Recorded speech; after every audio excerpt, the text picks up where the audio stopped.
3월 1일에 방영을 시작하는 만달로리안 시즌3의 메인 예고편이 공개되었습니다. 이야기의 스케일이나 이전 티저 예고편들에 비해서는 큼직한 장면들이 딱히 없었는데요. 그럼에도 불구하고 굉장히 흥미로운 포인트들 몇 가지가 있어서 함께 훑어보겠습니다. 예고편은 흩어진 만달로리안 부족들에 대한 딘자린의 대사로 시작됩니다. 우리 동족은 밤하늘 별들처럼 흩어졌다. 우리는 누구인가? 우리는 무엇을 상징하는가? 딘자린의 워치의 아이들, 보카탄의 나이트 아울 세력 외에도 이번 시즌에는 수많은 만달로어인 부족들이 등장하는 모습인데요. 다크세이버를 통해서 만달로어인들의 지도자 이야기 떡밥을 풀었던 지난 2시즌의 이야기의 연장에서 만달로리안의 세 번째 시즌에서는 제국의 폭격 이후 온 은하로 흩어진 만달로어인들을 누가 규합하고 다시 이끌 것인지, 그들의 새 보금자리는 어디로 결정될 것인지 등 그에 대한 고찰이 이루어질 것 같습니다. 또한 병기공의 지휘하에 있는 워치의 아이들 세력에서 헬멧 벗은 만달로어인은 만달로어인이 아니라는 등 굉장히 보수적이고 폐쇄적인 문화에서 나고 자란 딘자린이 저런 이야기를 할 정도로 성장했던 것은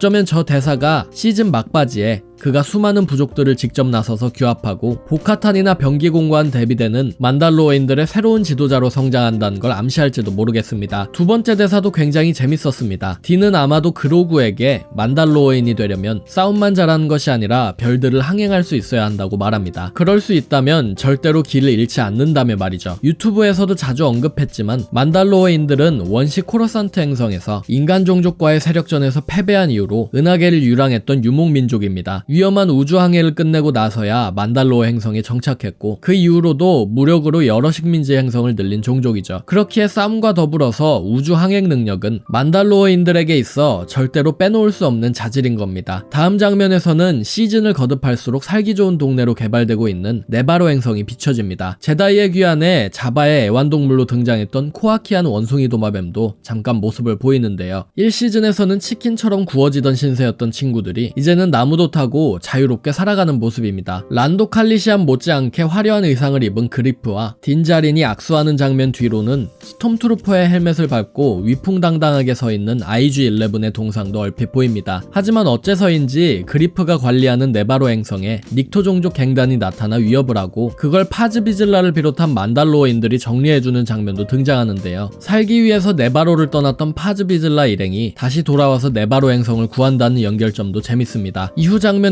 딘자린은 만달로어 행성으로 가서 자신이 남들 앞에서 헬멧을 벗은 일에 대해서 참여하겠다고 말합니다. 이 내용은 드라마 북 오브 보바펫에서 언급되었던 내용으로 만달로어 행성 지하 동굴의 생명수에서만 그 죄를 사면받을 수 있다는 병기공의 말에 의한 결심입니다. 하지만 제국에 의해서 만달로어는 다시 재건이 불가능해 보일 정도로 파괴되었기에 그 여정은 험난해 보이기만 합니다. 여담이지만 북 오브 보바펫에서 딘자린과 파즈비즐라는 서로 칼을 들고 결투를 할 정도로 사이가 좋지 않았는데 이번 예고편에서는 다시 손을 잡는 것으로 그려지는 것으로 보아 어떤 일이 있었길래 다시 동료가 되었는지도 궁금합니다. 딘자린의 드로이드 혐오가 그의 여정이 계속되면서 사라지는 모습도 보입니다. 펠리모토의 타투인 정비소에 있었던 R5를 자신의 새로운 우주선인 에논 전투기에 탑재하는 모습인데요. 새로운 희망에서 모험의 가능성을 R2에게 넘겨줬던 R5가 딘자린과 함께 어떤 모험을 떠날지 궁금합니다. 그나저나 그로구를 위해서 기껏 뒷자리를 만들어 주었더니 결국 드로이드 포트로 다시 사용되어 버리는군요. 아무튼 펠리는 이 드라마에서 가장 어울리지 않는 인사법인 포스가 함께하기리란 대사를 합니다. 제다이 없는 드라마에서 이 인사를 들으니까 참 기분이 오묘하네요. 그 다음 장면에서는 대도시 행성 하나가 조명되는 모습입니다. 이곳이 어디인지 어떤 가능성이 있는지는 영상을 따로 만들었으니 확인해 보시길 바라겠습니다. 다음 장면에서는 점점 비중이 올라가고 계신 김씨 아저씨 카슨 테바 대위가 누군가에게 경고를 합니다. 저 밖에서 위험한 일들이 벌어지고 있고 너무 늦은 후에는 막을 수 없다며 말이죠. 신공화국 문양이 아니라 반군연맹 측 재킷을 입어서 베테랑 느낌이 물씬 나는데요. 잘 보면 랭커 얼굴이 그려진 패치도 붙어있는 모습입니다. 아무튼 테바 대위는 외곽 은하를 돌면서 아마도 퍼스트 오더로 추정되는 제국 잔당의 위험성을 조사하고 있었던 인물인 만큼 이번 이야기에서도 모프 기디온으로 시작되어서 스론 대제도까지 이어진 제국 잔당 떡밥이 계속해서 풀릴 예정입니다. 말이 나와서 하는 말인데 신공화국에 붙잡힌 기디온도 어떤 모습일지 궁금하네요. 테바 대위가 누구 누구에게 경고하는지는 모르겠습니다만 안도르를 촬영함과 동시에 혹시나 제네비브 오라일리가 신공화국의 최고 수상인 몬 모스마로 깜짝 등장하진 않을지 기대가 됩니다. 그로구의 오더 66 플래시백이 또 추가됩니다. 북 오브 보바펫과 비슷해 보이는데 이번에도 제다이 기사들이 그로구를 보호하는 시점으로 보입니다. 앞쪽 문이 점점 갈라지고 있는 모습을 보건대 클론들이 문을 따는 것이 아니면 아나킨 스카이워커가 문을 가르고 들어오려는 모습 같기도 합니다. 드라마 오비안 케노비 촬영 당시 쓰지 않은 헤이든의 아나킨 모습이라면 꽤 재밌는 장면이겠습니다만 솔직히 이제 더 큰 의미가 있거나 하지 않는 이상 새롭다는 느낌은 들지 않습니다. 아마 제작진도 그걸 알고 있을 테니까 특정 장면과 이어지는 씬이라거나 아니면 그로구가 점점 과거의 기억을 되찾으면서 회상의 내용이 바뀌거나 길어진다거나 하는 식으로 변주가 있을 듯합니다. 다음은 무려 다수의 타이 인터셉터가 건틀렛 파이터를 뒤쫓는 진기한 광경이 묘사됩니다. 쫓기는 건 복합한 일행으로 보이는데 타이 인터셉터와 건틀렛 파이터가 실사 작품에서 나란히 있는 모습이 믿기지가 않습니다. 기존 타이 전투기보다 더 성능이 좋은 만큼 타이 요격기들이 어떤 위협을 가할지 궁금합니다. 이후에는 드로이드들만의 카페인지 정비소인지 모를 장소도 등장하는데 귀여운 비원 드로이드들이 많습니다. 실사 작품으로는 실수의 복수 이후로 처음인 듯한데요. 그냥 앉아있고 서있기만 하는데도 반가운 마음이 드는 건 프리퀄을 좋아하는 팬 입장에서 어쩔 수 없는 반응인 듯합니다. 이곳에 전투 드로이드의 부모를 잃은 딘자린이 찾아가는데 과연 저 비원 드로이드들이 조용히 목숨을 부지할 수 있을진 모르겠습니다. 드로이드와 관련이 되어 있는진 모르겠지만 예고편 내에서 바부 프릭의 종족 둘도 보입니다. 마지막 장면에서는 그로구가 만달로어의 지하에 생명수를 찾는 과정에서 괴물과 만나고 포스로 그를 밀치는 모습이 비추어집니다. 물론 포커스를 기존의 힘을 조금만 써도 지쳐 쓰러지던 아기 그로구가 늠름한 표정으로 상대를 나가 떨어지게 밀칠 정도로 성장했다는 점에 맞추는 것이 맞겠지만 저는 묘하게 저 프레데터 같이 생긴 괴물에 꽂혀서 혹시나 만달로어의 지하에서 목숨을 이어나가는 고대 만달로리안 종족인 타웅은 아닐지 약간 기대를 해봅니다. 유튜브를 하면서 이상하게 만달로리안 시리즈와는 연이 없었는지 시즌 3가 되어서야 실시간으로 영상을 올릴 수 있게 되었습니다. 일정만 한가하면 만달로리안 시리즈 리뷰를 처음부터 하고 싶은데 어떻게 될지 모르겠습니다. 오늘의 영상은 여기까지입니다. 채널 구독하기와 영상 좋아요, 후원은 제게 큰 힘이 됩니다.